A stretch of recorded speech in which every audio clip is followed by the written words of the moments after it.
حضرت مولانا طاری جمیل صاحب کا واقعہ ہے. ایک شخص آیا مجھ سے ملنے کے لیے خواجہ سراج. اس نے اپنا جو واقعہ سنایا نا, میں 3 دفعہ وہ واقعہ سناتے ہوئے رویا ہوں, اور جب وہ سنا رہا تھا اس وقت میرے آنکھوں سے آنسو نکل رہے تھے.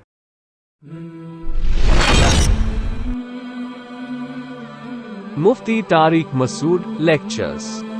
میں ایک واقعہ سنایا نا, جس نے مجھے سنایا تو بس میں آنکھوں سے ضبط نہیں کر پا رہا تھا. حضرت مولانا طاری جمیل صاحب کا واقعہ ہے. ایک شخص آیا مجھ سے ملنے کے لیے خواجہ سراج. میں تو پہلی دفعہ زندگی میں کوئی خواجہ سرا مجھ سے ملا. میں سمجھا کہ پراپر آدمی ہے, اتنی بڑی اس کی داڑھی اور رنگ ماشاءاللہ بڑی مردانہ وجہ. لیکن جب بات چیت کا انداز ہوتا ہے تھوڑا سا, وہ ایٹیٹیوڈ سے اندازہ ہو گیا کہ یہ مکمل مرد نہیں ہے. تو اس نے مجھے خود بتا دیا میں خواجہ سرا ہوں. میں نے کہا بھائی ہم سے ملنے کے لیے کیسے آئے آپ, اتنی بڑی داڑھی آپ کی.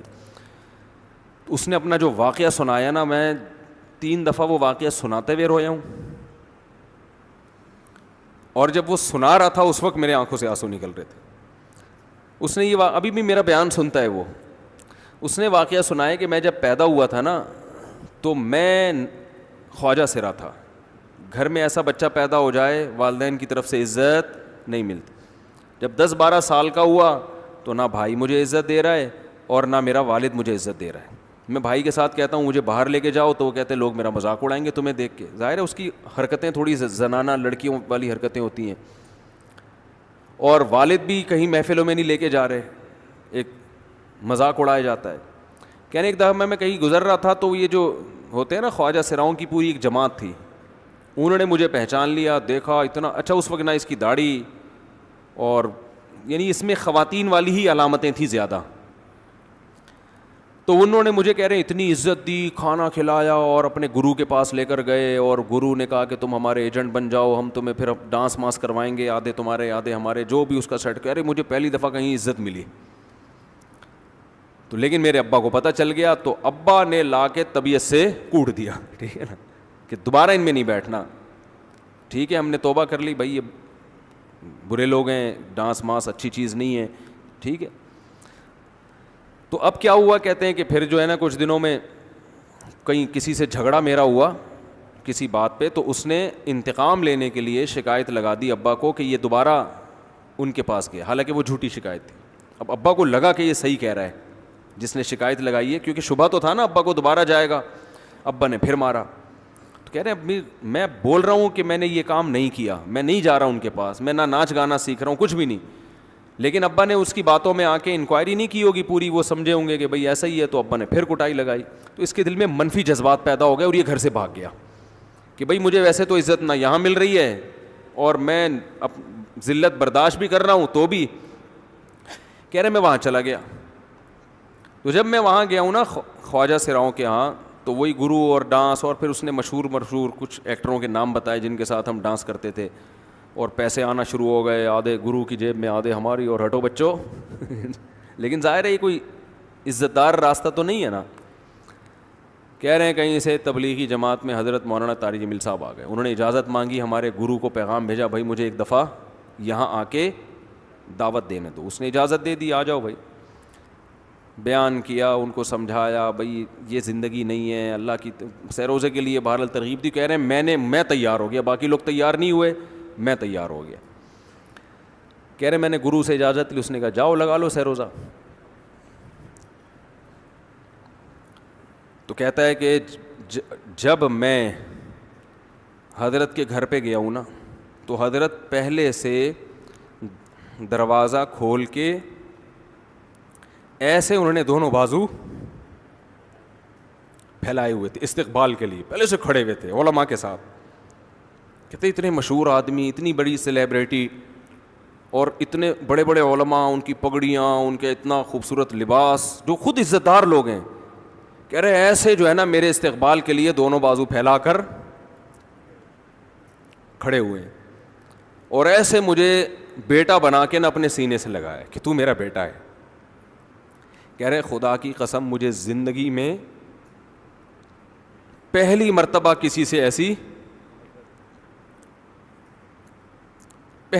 ایسی عزت ملی مجھے کسی سے, اور اس عزت دینے میں مولانا کا کوئی مفاد, بولو بھائی, کچھ بھی. بلکہ ذلت ہوگی نا. لوگ کہتے ہیں خواجہ سرا کو بیٹا بنایا ہوا ہے, اور اس وقت تو اس میں بیچارے میں کچھ زنانہ سی علامتیں بھی تھیں, تو خواجہ سرا کو کیا دے رہے ہیں؟ عزت دے رہے ہیں.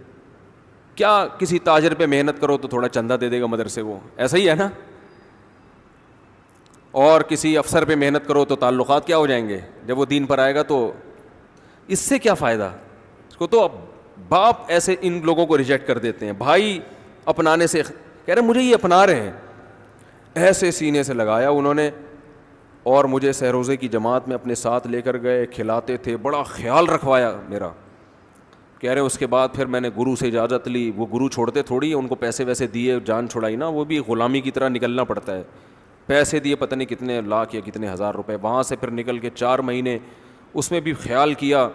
تو پھر تبلیغ کے بزرگوں سے ملا, پھر انہوں نے پورا مجھے بتایا کہ بھائی تم یہ علاج کرو تاکہ تمہارے اندر یہ زنانہ علامتیں ختم ہو. تو وہ علاج کر رہا تھا ماشاء اللہ, انجیکشن لگے, انجیکشن میں ڈاکٹروں کی بھی مدد کروائی.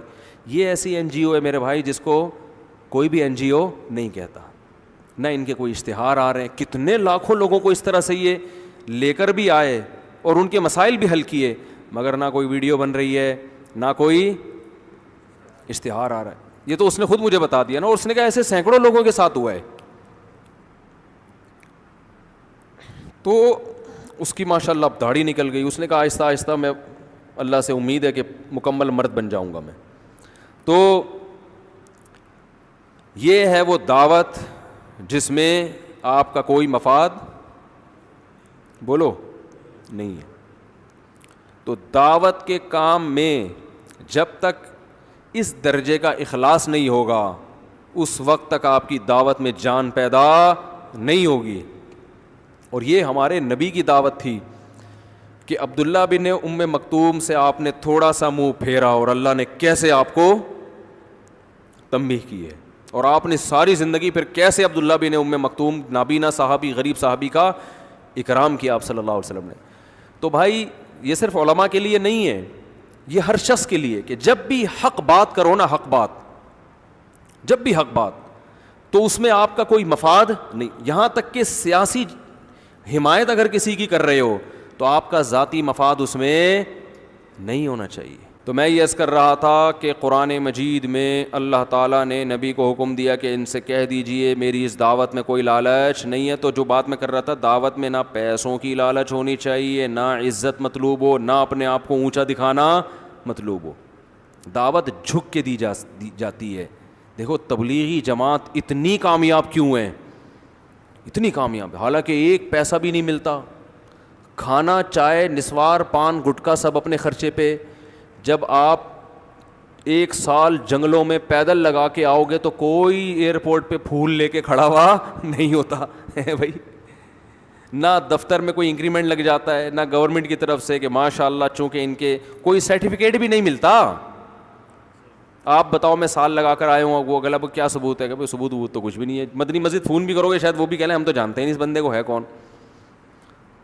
کچھ بھی نہیں مل رہا ہوتا, پھر بھی اتنی کامیاب کیوں ہے, پھیلتا ہے, جو کام پھیل رہا ہے. وجہ کیا ہے کہ جب یہ دعوت دینے کے لیے جاتے ہیں تو اپنے آپ کو چھوٹا بنا کے, یہ نہیں کہ ہم تیرے کو سکھانے آئے ہیں, تجھے کچھ پتہ وتا ہے نہیں بھائی, ہم سیکھنے آئے ہیں, آؤ مسجد میں بیٹھ کے مذاکرہ ہوگا, ہم بھی سیکھیں گے آپ بھی سیکھیں گے, ہم نے تو خود کلمہ پڑھا ہے تو ہم سیکھنے والے.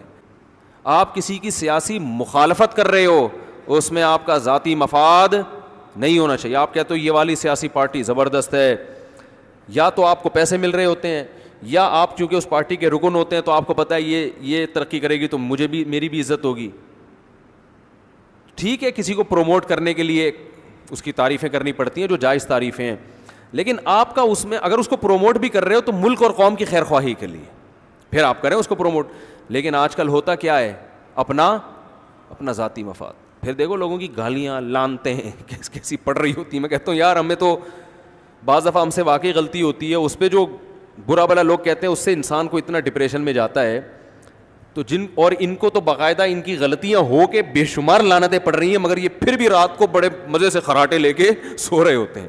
حیرت ہو رہی ہوتی ہے مجھے, تو میں دیکھ کے حیران ہوتا ہوں کہ ان کو لوگ کہہ رہے ہوتے ہیں. آج کوئی آیا تھا ملنے, میں اس کو سمجھا رہا تھا, وہ ماشاء اللہ پڑھے لکھے ہیں, کیا نام ہے ان کا یار, وہ ایک مشہور یوٹیوبرز بھی ہیں نا آج, حماد صافی بچہ نہیں ہے ماشاء اللہ, بڑا زبردست ہے. ان سے آج ان سے جو ہے نا وہ ہماری گپ شپ ہوئی تو ریکارڈنگ بھی ہوئی, وہ انشاءاللہ ہم ڈال دیں گے. تو وہ بڑے ماشاءاللہ بہت اللہ نے اس کو نالج دی ہے. تو مجھے انہوں نے کہا ہوا تھا کوئی بات آپ کریں, تو میں نے اس سے بس ایک بات کی. تو میں نے کہا دیکھو یعنی آپ ماشاءاللہ ترقی کر رہے ہو تو اپنے ویژن پہ سمجھوتا نہیں کرنا, کیونکہ ایک دفعہ سمجھوتا کر لیا نا, لالچ میں آ گئے. لالچ ایسی چیز ہے کہ آپ اسٹیل مل بھی کھا جاؤ گے تو آپ کا پیٹ نہیں بھرے گا. اور ایک آخری بات کر کے بیان کو ختم کرتا ہوں. میاں بیوی میں بھی بہت سے جھگڑے اس بیس پر ہوتے ہیں, ساس بہو میں بھی. ساس جب بہو کو نصیحت کرتی ہے تو بہو کو پتہ ہوتا ہے نصیحت نہیں ہے یہ طنز ہے, یہ نصیحت نہیں ہے بلکہ یہ طنز ہے.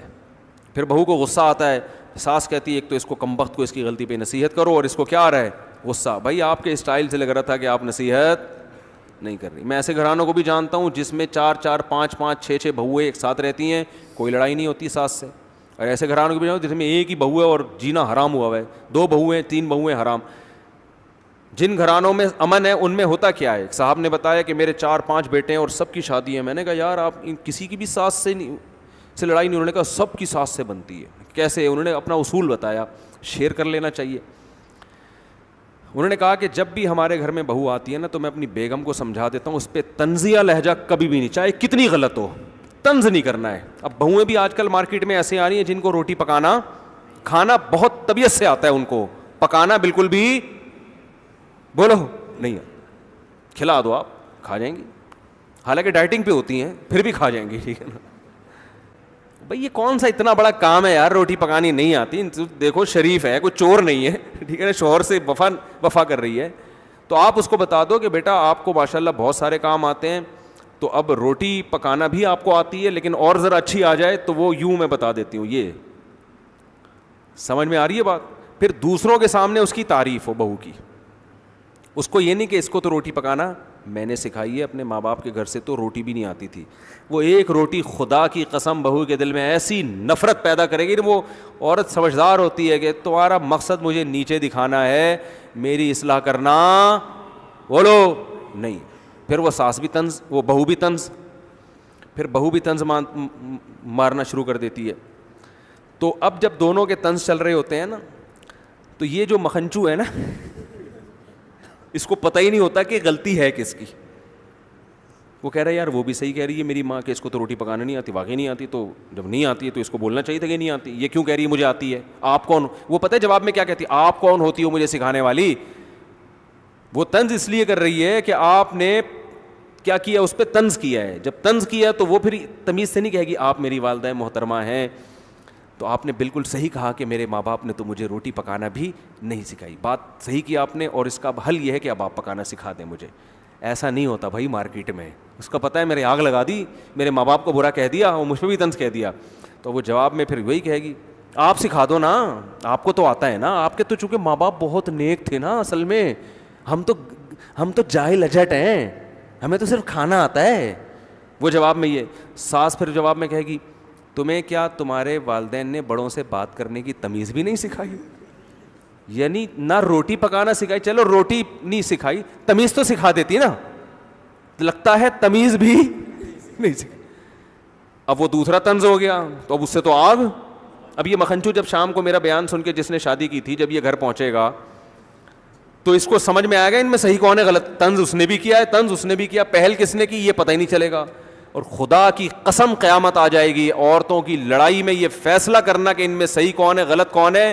کسی کے باپ, کوئی کائنات میں ایسا انسان کا بچہ پیدا ہوا ہی نہیں ہے. اس کا حل جب میرے پاس آتے ہیں میں کہتا ہوں الگ کرو ان دونوں کو, بہو کو الگ رکھو, ساس کو الگ رکھو. کہہ رہے نہیں میں چاہ رہا ہوں کہ جو غلطی ہے اس کو میں نے کہا یہ تیرا باپ فیصلہ کرے گا کہ غلطی کس کی ہے, یہ فیصلہ کون کرے گا؟ دونوں ایسے ہی بولیں گے, ایک تو بات کاٹیں گی, ادھر لے جا کے سنو گے اس کی, ادھر لے جا کے سنو گے, نہیں ہو سکتا فیصلہ بھائی. وہ رائی کا پہاڑ بناتی ہیں خواتین, اتنی سی بات کو بڑھا چڑھا کر. اور پھر ساس بہو میں ایک دفعہ یہ پیدا ہو گیا نا کہ یہ مجھ سے نفرت کرتی ہے, مجھے نیچا دکھانے کی, اور پھر اب تو ہر بات میں یہی ہوگا. اب یہ آٹومیٹک ہو گئے ہیں, ٹھیک ہے. ابھی ایسے جیسے آٹومیٹک گاڑی آپ نے چلا کے چابی اندر بھول گئے, دروازے لاک ہو گئے, اب کھڑے ہو کے دیکھو اب یہ کیا ہو رہی ہے, جا رہی ہے, اب نہیں رکے گی یہ. اب آپ تماشا دیکھو.